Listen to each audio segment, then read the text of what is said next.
Hey guys, I'm Daisho and I'm here bringing you some magic, and today I'm going to be going through the deck guide, Daisho's Playbook, for Sliver Hive. So again, I mean, there's only 39 cards unlocked. I think that they haven't given us the last one yet, but whatever. I'm not sure what the exact last card is, but hopefully it's not that relevant, since most of the promo cards are pretty bad, to be honest. Except for Avacyn's Glory, the deck's barely benefited. I mean, this one got another Mirror Entity, and there's usually one or two cards that are like, wow, that card's really sweet for the deck. I'm so glad it got it, but for the most part, not much. Anyway, let's jump right in. So we've got Terramorphic Expanses to help fix our draws. It's the worst thing ever when you really need to just top deck that land so you can play your 4-drop or your 5-drop or whatever you're about to be up to, and you're like, yes, I drew a land. Oh, it just comes into play tapped. But I mean, that's the nature of Duels of the Planeswalkers. They don't give us good lands, so we just have to deal with this and use Terramorphic Expanses in our 3-color decks, and pretty much hope for the rest of the way. But anyway, let's move on. We've got Striking Sliver. First strike on your slivers is really important. You guys will see it in one of the gameplays. It is the only thing that kept me alive in one of the games against one of the decks. But I mean, basically you just want to have a 1-drop sliver. It's a 1/1, so it's not that good, but a lot of the times you're going to be able to pump it. You're always going to be able to pump it. You're either going to be able to give it +1/+1 with Predatory Sliver, +3/+3 with Megantic, make it gigantic with a Mirror Entity, Battle Sliver helps it out, even Thorncaster Sliver sort of gives it double strike, Bone-Size Sliver actually gives it double strike. So it's not just going to be a 1/1 attacker for the rest of the game, and the ability to give your creatures first strike without getting the Bone-Size Sliver out there is really good, and the ability to play a creature on turn 1 is really good. So definitely very important for the deck. I would recommend keeping them in. You got 3 Path to Exiles, just good ways to deal with creatures. A lot of the times you're not going to have your perfect draw, and you're going to need a little time to set it up, so you got some removal in there. These shocks are really important. I only have 2 of them because I couldn't really find a space for the third, but they're very important for beating the best decks, really. So for Deadwalkers, you can get rid of their, like, you want to save your pass for their Drolf's Messengers and their Gravecrawlers, but you can get rid of their Lords with this. It kills Death Baron, Lord of the Undead, and Zombie Overlord. What is that thing called? Undead War Chief, I think. The 3/2 or the 1/1 that gives you zombies +2/+1 and makes them cost 1 less. But anyway, it's really good against that. It's really good against Champion of the Parish and all of the cool 2-drops that Avacyn's Glory can play. Unfortunately, it doesn't kill Fiend Hunter. But yeah, it kills. I mean, you really need it for that turn 1 champion so that you can stay in the game long enough to dominate them with a Thorncaster Sliver or a Fiery Justice or something like that. And finally, it's really good against Mind Maze to kill their lords before they can image it. Sometimes you can get them if they try and image it, but hopefully everybody's learned by now from me that you don't cast your image into open mana if there's no other creatures on the battlefield. But anyway, that's Shock. It's really important for beating some of the best decks, even though it's not such a powerful card in comparison. It's still pretty necessary. Fortunately, they gave us 4 Predatory Slivers. How nice of them. Our slivers get +1/+1.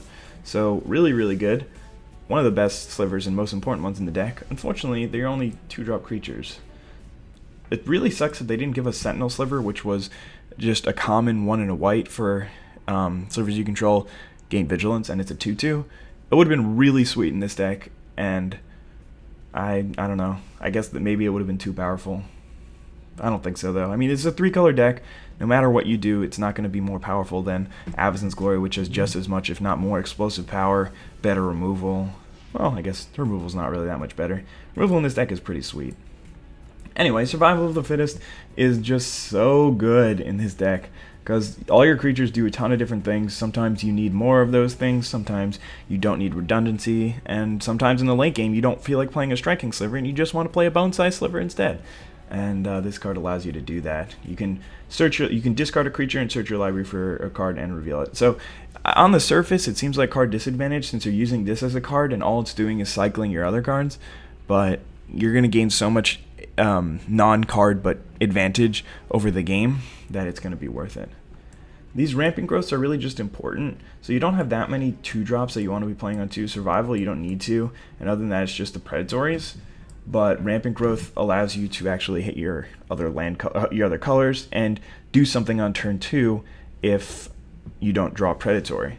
but with the fact that all of your 2-drops are green, if you have a Terramorphic on turn 1 and you have to fetch and you have a choice of what colors to fetch, like sometimes you just need to fetch your 3rd color or whatever, but if you have a choice and you don't have a forest in hand, it should always be forest, because then the next turn you can just play an untapped land, and if you draw a green card or any 2-drop, if you want to play a 2-drop the next turn, you have to have an untapped green source. So you can always draw the green card later and play it on turn 2. Next is the 3-drops, and I mean, I took some of the 3-drop creatures out. I don't think that it was a bad thing since there are still so many. Mirror Entity, you can play him on 3. He's not ideal on 3, but he's still good enough. One thing that's really funny is that now Changelings, which basically this creature is all creature types, so even though it says creature shapeshifter, it really counts as all creature types, so it counts as a sliver. But in the newest set in Real Magic, they're printing gods. So now all these shapeshifters are, in addition to being elves and zombies and slivers, now they're gods, and there's just some really like small little weak changelings and they're still creature type god. I don't know, that makes me smile and laugh. But anyway, Mirror Entity, okay card. What am I saying? This is one of the best cards in the deck. You just kill people so quickly with this card. It makes your creatures become XXs. Something important to note is that well, anyway, sorry, I was just thinking of some weird situation that will never happen, but another situation that's important to note is whenever your creatures, like your Predatory Sliver says +1/+1, and you make all your creatures a 3/3, then they'll still get the +1/+1, so they'll be 4/4s. Also, if you just do it for 2, then you'll make your Predatory Sliver bigger, because even though it is always a 2/2, it's actually will be a 3/3 in that situation. Anyway, I just had 1 extra slot for another 3-drop. I could have used it for shock, I guess, but I just really like, you really need a mass of creatures in this deck, and the fact that this is just a random tutorable +0/+1 thing can sometimes be relevant, maybe. Like, it would be a very strange situation, but anyway, Steel Forward Sliver, in my opinion, is the worst of the 3-drops, but it's a 3-drop nonetheless. Anyway, the best of the 3-drops, probably maybe on, is Blur Sliver. But yeah, I mean, it just gives your deck so much explosiveness. You play this card, and then you can drop a Bone Scythe the next turn if you can get Predatory into Blur, into Bone Scythe, into Thorncaster, or whatever, then the game is just very over. But that's pretty hard to do. Anyway, I mean, it's just really good in this deck. I didn't think it would be as good as it is, but with all the cool and awesome abilities that your other slivers grant you, Blur Sliver is invaluable. Fiery Justice is so important. And, I mean, when looking at the deck, you would think, oh, well, Fire Justice, that's a good card. But it doesn't really have anything to do with slivers. And, I mean, it's good removal, but it's not great. But in the format, it's insane. It just hoses the top 2 decks, which is Mind Maze and Avacyn's Glory. And, I mean, this deck does well against the entire field. So being able to beat the top 2 decks is really important. And, yeah, it does 5 damage among any number of target creatures or players, and they gain 5 life. So the gaining 5 life is less than ideal, but it's really not that bad, considering your deck doesn't usually do exact damage. It usually just gains way superior board position and then can deal like 20 extra damage if it felt like it. But yeah, Fire Justice is a sweet card. Would have been nice if there was a way for it to go to the face, but not really necessary. Anyway, Hive Stirrings is really sweet. As I was saying, 1/1s are way better than they seem in this deck, and the fact that you can just put 2 of them out, 2 slivers out for 1 card is really good. It's a pretty simple card, but yeah, anyway. Got your Double Strike Slivers on 4. Only 4-drop, which really sucks because you have so many 5-drops. Would have been nice if there was another great 4, but giving them Double Strike is insane. You just kill your opponent so quickly that way. Thorncaster is either the best or the second best sliver in the deck. Actually, probably Mirror Entity is the best, so it would be the 3rd best. But yeah, I mean, you can just, it's basically the same as Fiery Justice. You just kill your Mind Maze and your Avacyn's Glory decks so quickly, and it's still good against anything else. Basically, at the very least, you're adding 1 damage to the power of each of your slivers. So yeah, it's a sweet card, and the fact that you can kill their creatures is awesome. Battle Sliver is great. There are so many ways to get, or there's not so many. There's 4 ways to give First Strike. And if you don't have that, then you can always just play a couple of Hive Stirrings or something like that and get +2/+0 on your tokens and start beating for a ton of damage. And then finally, the last sliver is Gigantic. I only have 2 of them in because A lot of times you don't want to be drawing this thing. There's sort of a third one in the Survival of the Fittest. And I mean, there are occasions where this is your only top deck, but there are also occasions where you don't want to be drawing 6-drops, you want to be drawing lower spells, and yeah, I really felt that it was important to have a significant amount of lower creatures and then a good amount of 5s. I also have one extra battle sliver in the sideboard that I could be running. Anyway, let's jump into the sideboard. So I explained the shock. I just didn't have enough room to put in all the slivers. There's only 60 slots in the deck, and yeah, Sliver Construct and the other 2 steel forms didn't make it.